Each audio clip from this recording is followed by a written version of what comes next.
La relation toxique que tu n'avais peut-être pas remarquée entre Mercredi et Tyler. Dès leur première rencontre, Tyler, il est complètement charmé. Mais Mercredi, on la connaît bien, elle ne montre absolument rien, aucune émotion.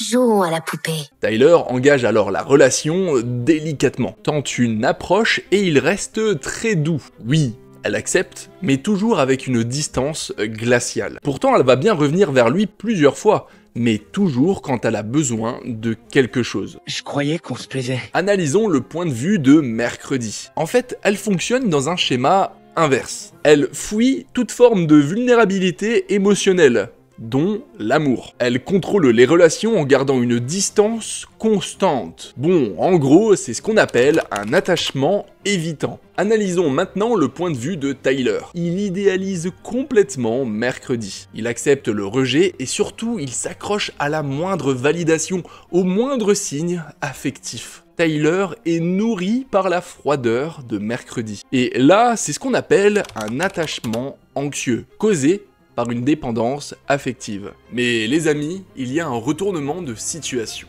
Tu n'as aucune idée de ce qui approche. Maintenant, c'est lui le monstre. Ce n'est plus une victime, c'est lui le prédateur. En fait, Tyler devient le reflet de Mercredi.